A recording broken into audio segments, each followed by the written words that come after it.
Incubate Pictures apresenta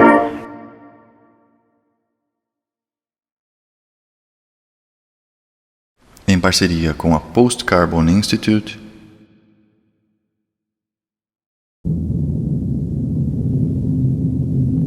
Não há amanhã.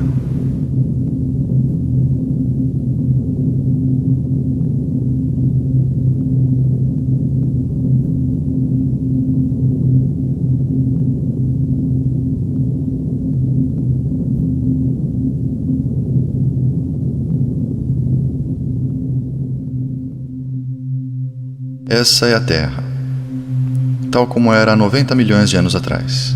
Geólogos chamam esse período de Cretáceo Tardio. Foi uma época de aquecimento global extremo, quando dinossauros ainda dominavam o planeta. Eles viviam suas vidas, seguros de seus lugares no topo da cadeia alimentar, sem noção das mudanças que aconteciam ao seu redor.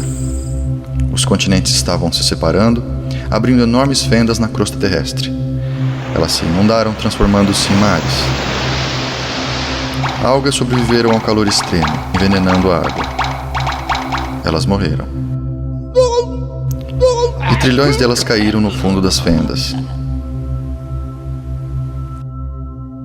Os rios levaram sedimento para os mares, até que os restos orgânicos das algas foram enterrados. Com o aumento da pressão, aumentou também o calor, até que uma reação química transformou a matéria orgânica em combustíveis fósseis hidrocarbonetos, petróleo e gás natural. Um processo parecido aconteceu na Terra, o que produziu carvão mineral. A natureza levou 5 milhões de anos para criar os combustíveis fósseis que o mundo consome em um ano. O estilo de vida moderno é totalmente dependente dessa luz solar fossilizada, apesar de muita gente nem ter noção disso. Desde 1860, os geólogos descobriram mais de 2 trilhões de barris de petróleo. Desde então, o mundo já usou aproximadamente metade.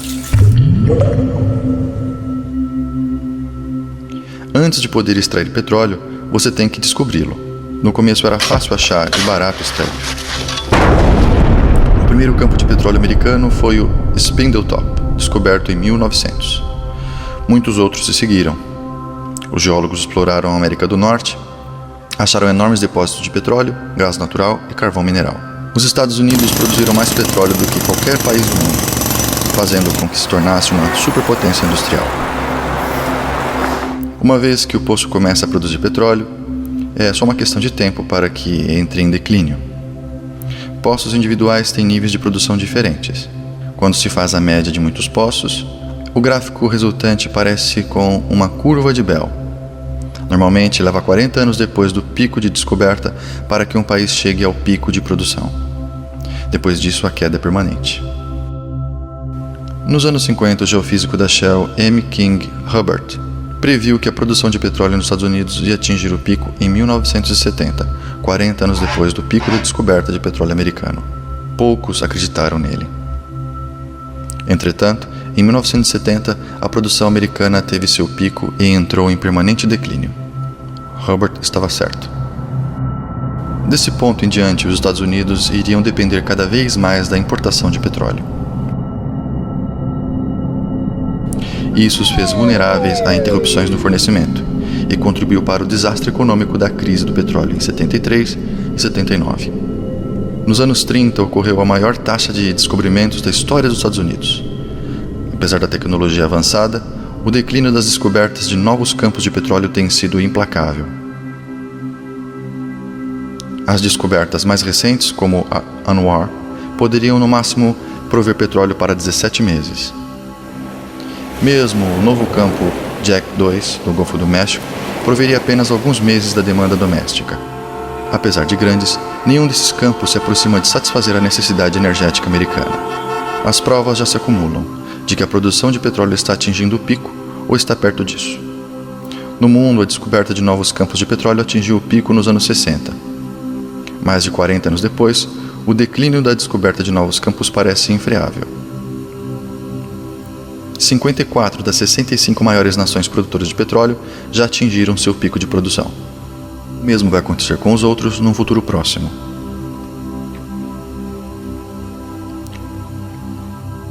O mundo precisará do equivalente a uma nova Arábia Saudita a cada 3 anos para compensar a queda da extração dos campos existentes hoje. Nos anos 60, 6 barris de petróleo eram descobertos para cada barril usado. 4 décadas depois, o mundo consome entre 3 e 6 barris para cada barril descoberto. Uma vez que se atinja o pico de produção, a demanda vai superar a oferta e o preço da gasolina vai flutuar sem controle, afetando bem mais do que o custo de encher o tanque do carro. As cidades modernas são dependentes de combustíveis fósseis. Até as estradas são feitas de asfalto, um produto do petróleo, assim como os telhados de muitas casas. Grandes áreas seriam inabitáveis, sem sistemas de calefação no inverno e ar-condicionado no verão. A expansão dos subúrbios incentiva as pessoas a dirigir muitos quilômetros para trabalhar, estudar ou comprar. As grandes cidades foram zoneadas com as partes residencial e a comercial distantes, forçando as pessoas a dirigir. Os subúrbios e muitas comunidades foram desenhadas sob o pressuposto de muito petróleo e energia. Os químicos derivados de combustíveis fósseis ou petroquímicos são essenciais na produção de incontáveis produtos. O sistema moderno de agricultura é fortemente dependente de combustíveis fósseis, como nossos hospitais, aviação, sistemas de distribuição de água e as forças armadas americanas, que sozinhas consomem 140 milhões de barris de petróleo por ano. Combustíveis fósseis também são essenciais para a criação de plásticos e polímeros, ingredientes chaves em computadores, equipamentos de entretenimento e vestimenta. A economia global atualmente depende do crescimento infinito, o que demanda suprimento crescente de energia barata. Somos tão dependentes de petróleo e outros combustíveis fósseis que mesmo uma pequena interrupção no suprimento pode ter efeitos maciços em cada aspecto de nossas vidas.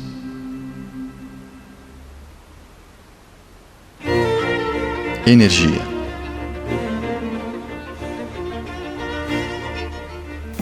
Energia é a habilidade de realizar trabalho.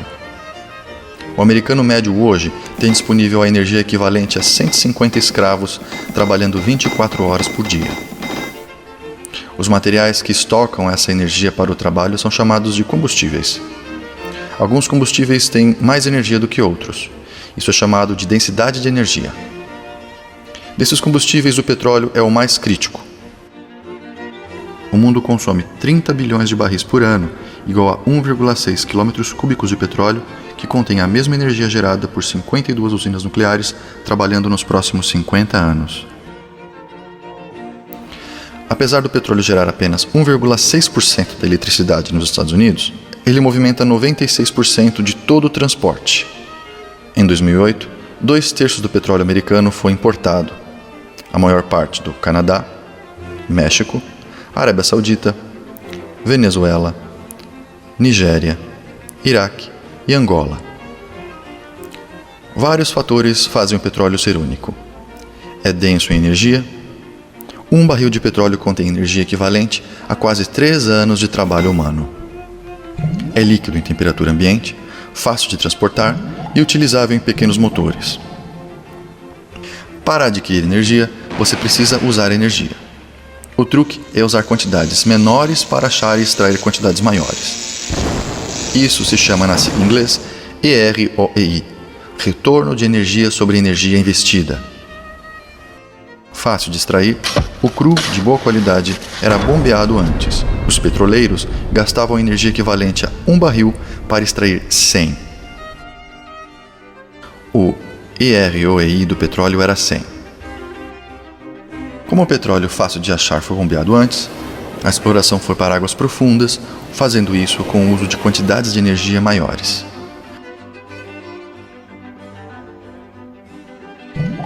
Geralmente, o óleo que achamos agora é pesado ou muito cru e caro para refinar.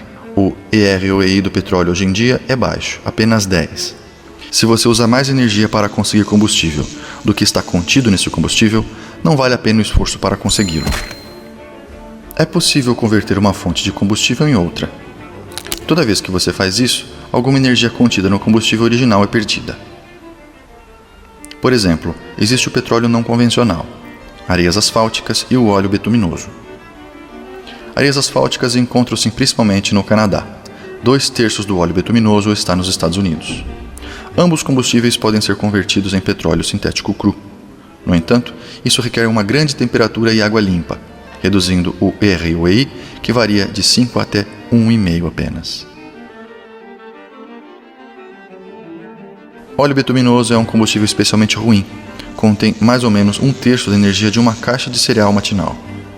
Carvão mineral existe em várias quantidades e gera quase metade da eletricidade do planeta. O mundo usa quase 3,23 km³ de carvão por ano. Mas a produção global de carvão deve atingir seu pico antes de 2040.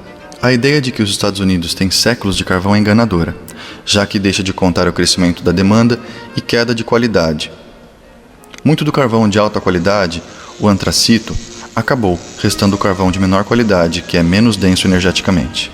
Problemas de produção aparecem na medida em que o carvão de superfície acaba e que mineiros têm de cavar mais fundo em áreas menos acessíveis.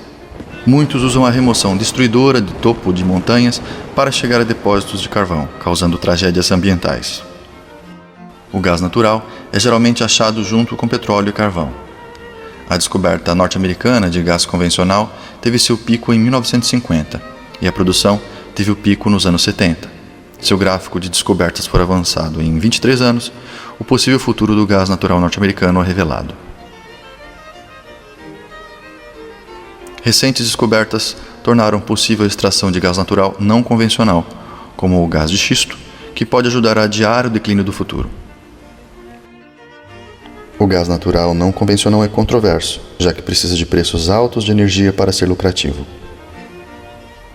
Mesmo com gás não convencional, pode haver o pico na produção global de gás natural em 2030. Grandes reservas de urânio para a fusão nuclear ainda existem.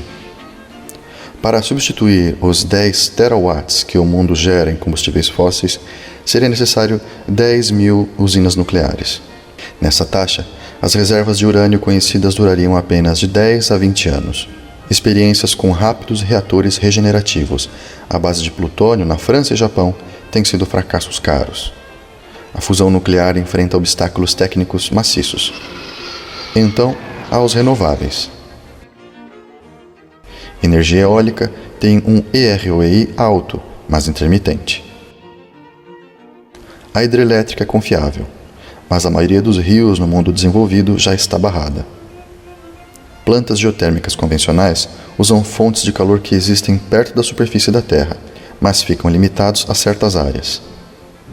No sistema experimental EGS, 2 abrigos seriam furados a 9 km de profundidade. A água é bombardeada para baixo em um poço para ser aquecida nas fissuras, depois sobe por outra, gerando energia. De acordo com um relatório recente do MIT, essa tecnologia pode suprir 10% da eletricidade em 2050. A energia das marés é restrita a áreas costeiras. A densidade de energia das ondas varia de região para região. Transportar energia gerada por marés para o continente seria um desafio. E ainda, o oceano salgado, corrosivo às turbinas. Biocombustíveis são combustíveis que são plantados. A madeira tem densidade energética pequena e cresce devagar. O mundo usa 4,8 km³ de madeira por ano. O biodiesel e etanol são feitos de cultivos de agricultura movida a petróleo. O lucro energético desses combustíveis é bem pequeno. Alguns políticos querem transformar milho em etanol. Usar etanol para suprir 1/10 do uso do petróleo projetado para 2020 iria ocupar 3% da área dos Estados Unidos. Para suprir 1/3, ocuparia 3 vezes a área atualmente usada para cultivar comida. Para suprir todo o consumo de petróleo em 2020, tomaria o dobro de terras que é usada para cultivar comida hoje em dia. Hidrogênio tem que ser extraído de gás natural, carvão ou água. Esse processo usa mais energia do que conseguimos extrair do hidrogênio. Isso faz com que uma economia baseada no hidrogênio seja improvável. Todos os painéis fotovoltaicos do mundo geram a mesma eletricidade que apenas 2 usinas de energia de carvão. O equivalente entre 1 e 4 toneladas de carvão são usados para fabricar um único painel solar. Teríamos que cobrir 225 mil km² com painéis para saciar a demanda mundial atualmente. Em 2007, havia apenas 6 km². Energia solar concentrada, ou térmicas solares, tem grande potencial, apesar de haver poucas em operação no momento. Elas também são limitadas a climas ensolarados e exigem grandes quantidades de eletricidade a serem transmitidas por longas distâncias. Todas as alternativas ao petróleo dependem de maquinário movido a petróleo ou requerem materiais como plásticos que são produzidos do petróleo. Quando considerar anúncios futuros de novos e extraordinários combustíveis ou invenções, pergunte: o anunciante tem um modelo comercial funcional da invenção? Qual a densidade energética? Pode ser armazenado ou facilmente distribuído? É confiável ou intermitente? Pode ganhar escala a nível nacional? Há algum desafio de engenharia escondido? Qual é o EROI? Quais são os impactos ambientais? Lembre que grandes números podem ser enganadores. Por exemplo, 1 bilhão de barris de petróleo satisfazem a demanda global por apenas 12 dias. A transição de combustíveis fósseis seria um desafio monumental. Em 2007, o carvão gera 48,5% da energia nos Estados Unidos, 21,6% vem de gás natural, 1,6% do petróleo, 19,4% é nuclear e 5,8% é hidrelétrica. Outras renováveis geram apenas 2,5%. É possível substituir um sistema baseado em combustíveis fósseis com uma colcha de retalhos de alternativas? Grandes avanços tecnológicos são necessários, assim como vontade política e cooperação, investimentos maciços, consenso internacional e retroalimentação de 45 trilhões de dólares na economia global, incluindo transporte, fábricas e sistemas de agricultura, assim como técnicos competentes para administrar a transição. Com tudo isso alcançado, o modo de vida atual continuaria?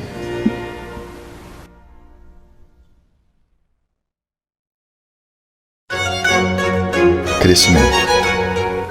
Essas bactérias vivem em uma garrafa. A população delas dobra a cada minuto. Às 11 há uma bactéria. Às 12 a garrafa está cheia. Está na metade às 11h59, deixando espaço para apenas mais uma duplicação. Essas bactérias percebem o perigo. Elas procuram por garrafas e acham 3. Elas acham que o problema está resolvido. Às 12 a primeira garrafa está cheia. Às 12h01 a segunda garrafa está cheia. E às 12h02 todas as garrafas estão cheias. Esse é o problema que enfrentamos devido à duplicação causada pelo crescimento exponencial. Quando a humanidade começou a usar carvão e petróleo como combustíveis, experimentou crescimento sem precedentes. Mesmo pequenas taxas de crescimento produzem grandes aumentos com o tempo. Com 1% de taxa de crescimento, uma economia vai dobrar em 70 anos. Com 2%, dobra em 35 anos. Com 10% de taxa de crescimento, uma economia dobra em apenas 7 anos. Se uma economia cresce a uma taxa média de 3%, ela dobra em 23 anos. Em cada duplicação, a demanda por energia e recursos vai exceder todas as outras duplicações prévias somadas. O sistema financeiro é construído sob o pressuposto do crescimento, que requer um crescente suprimento de energia para manter. Bancos emprestam dinheiro que eles não têm. Na verdade, criam dinheiro.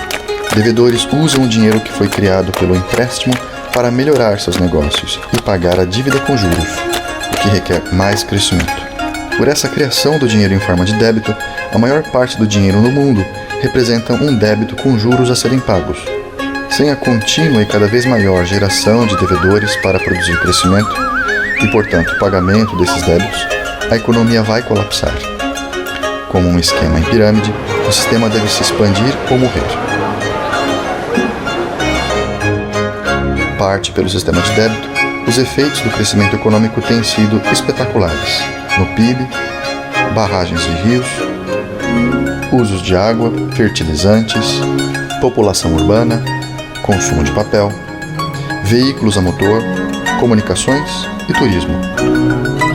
A população mundial cresceu até 7 bilhões e espera-se que passe de 9 bilhões em 2050. Numa Terra plana e infinita, isso talvez não fosse um problema. Entretanto, como a Terra é redonda e finita, nós eventualmente vamos enfrentar o limite do crescimento. A expansão econômica resultou em aumento de óxido nitroso e metano atmosférico, destruição da camada de ozônio, aumento de grandes enchentes, danos aos ecossistemas oceânicos, incluindo excesso de nitrogênio, perda de florestas tropicais e deflorestamento, aumentos em terra cultivada e extinções de espécies. Se colocarmos um único grão de arroz no primeiro quadrado de um tabuleiro de xadrez, dobrar isso e colocar 2 grãos de arroz no segundo, dobrar de novo e colocar 4 no terceiro, dobrar de novo e colocar 8 no quarto, e continuar assim colocando em cada quadrado o dobro do número de grãos do quadrado anterior, chegaremos no quadrado final precisando um número astronômico de grãos. 9 quintilhões, 223 quadrilhões, 372 trilhões, 36 bilhões, 854 milhões, 775 mil grãos. Mais grãos do que a humanidade já cultivou nos últimos 10 mil anos. As economias modernas, como os grãos no tabuleiro de xadrez, dobram a cada poucas décadas. Em qual quadrado do tabuleiro nós estamos? Além de energia, a civilização demanda numerosos recursos essenciais: água limpa, solo, comida, florestas e muitos tipos de minerais e metais. O crescimento é limitado pelo recurso essencial em suprimento escasso. Um barril é feito de tábuas, e como a água que enche o barril, o crescimento só pode ir até a menor tábua, ou recurso essencial mais limitado. Humanos atualmente utilizam 40% de toda a atividade de fotossíntese na Terra. Apesar de poder ser possível usar 80%, é improvável chegar a usar 160%.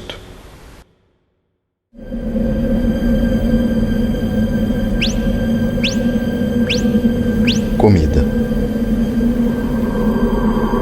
O suprimento global de comida se apoia fortemente em combustíveis fósseis.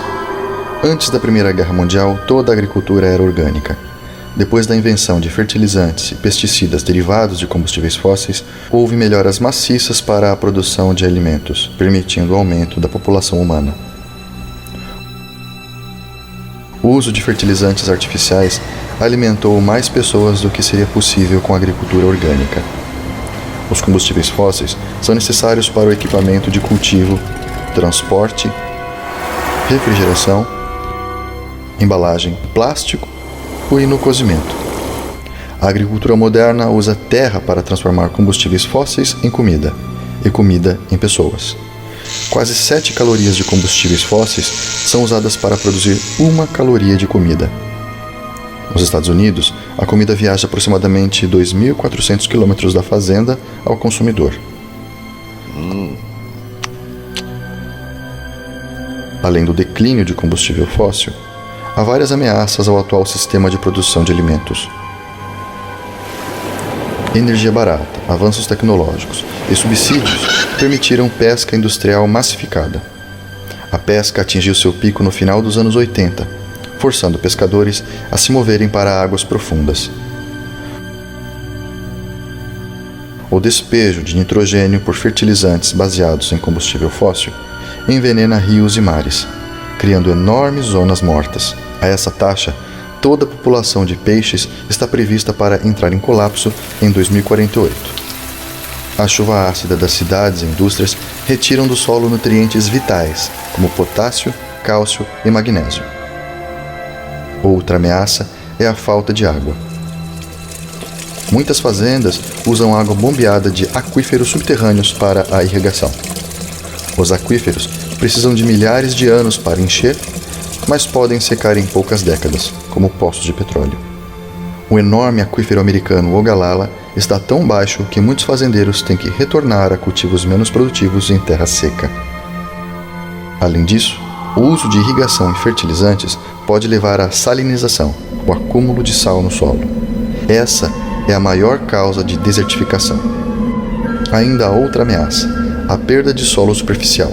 200 anos atrás, havia 1,8 metros de solo de superfície nas pradarias americanas. Hoje, através do cultivo e práticas ruins, aproximadamente metade já se foi.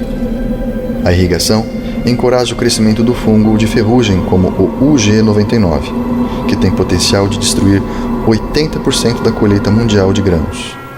De acordo com Norman Borlaug, pai da Revolução Verde, a ferrugem tem imenso potencial para a destruição social e humana. O uso de biocombustíveis significa que menos terra estará disponível para a produção de alimentos. Qualquer área tem capacidade de carga finita. Esse é o número de animais ou pessoas que podem viver lá indefinidamente.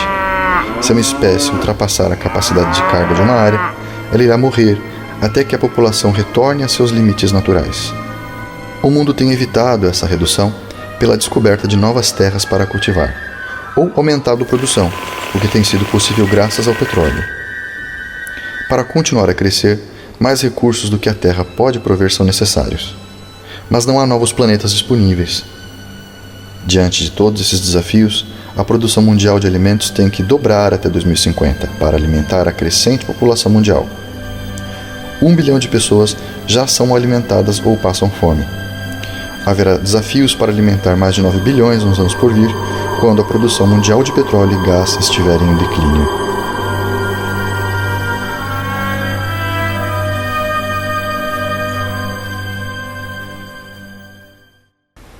O final feliz. A economia global cresce exponencialmente a 3% ao ano.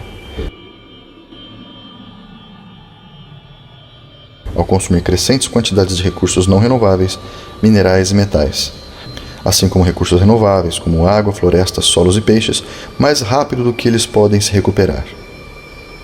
Mesmo com a taxa de crescimento de 1%, uma economia vai dobrar em 70 anos. O problema se intensifica por outros fatores.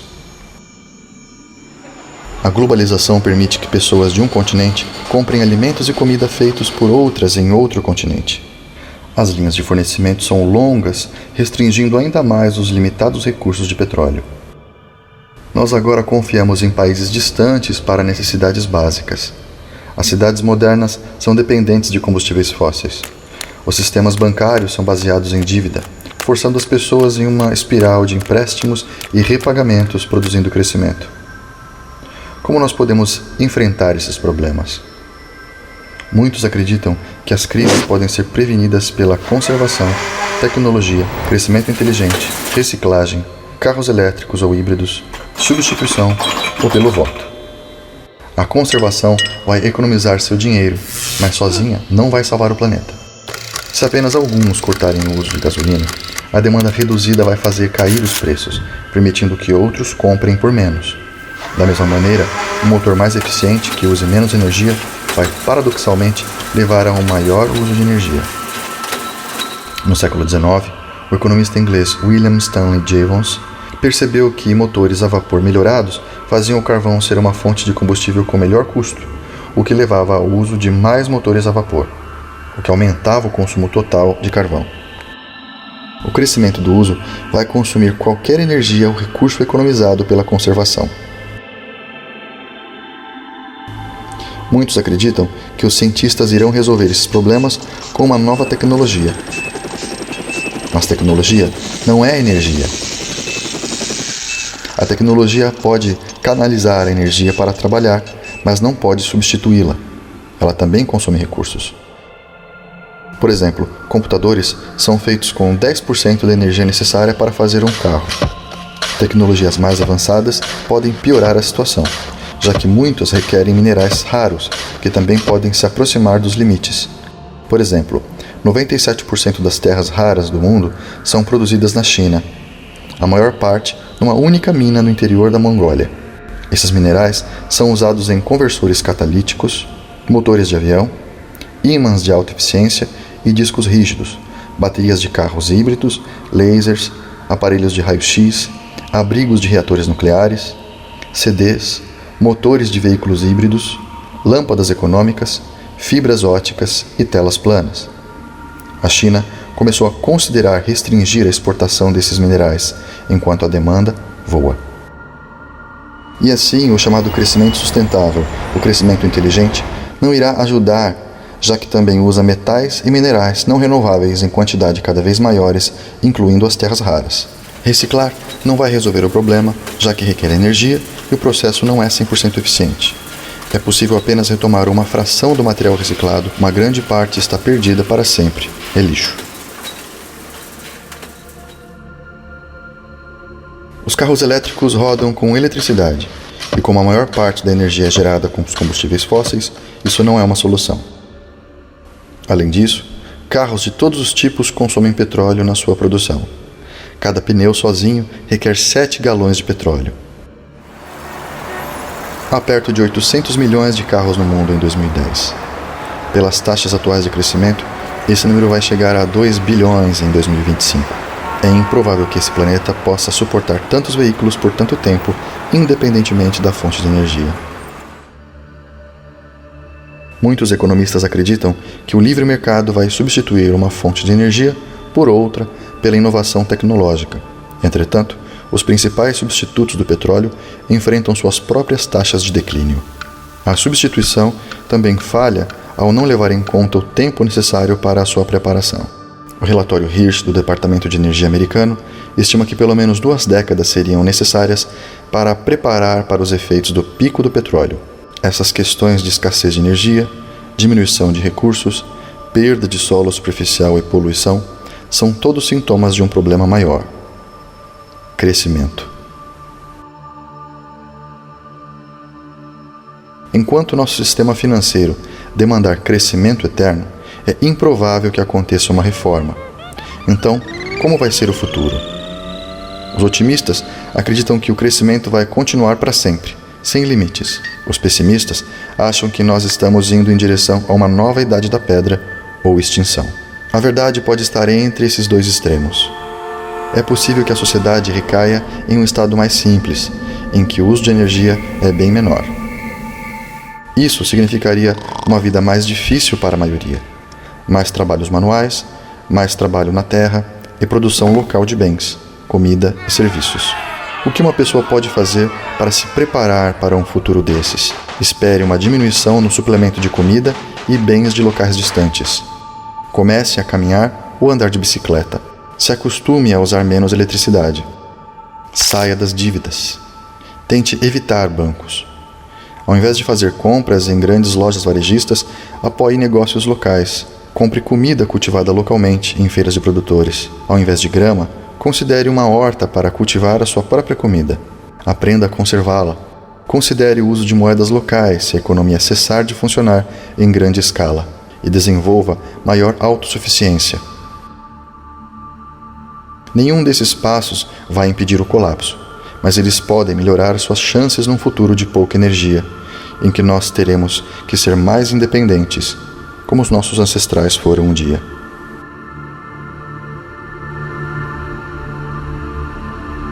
Locução em português por Bruno Bartolete.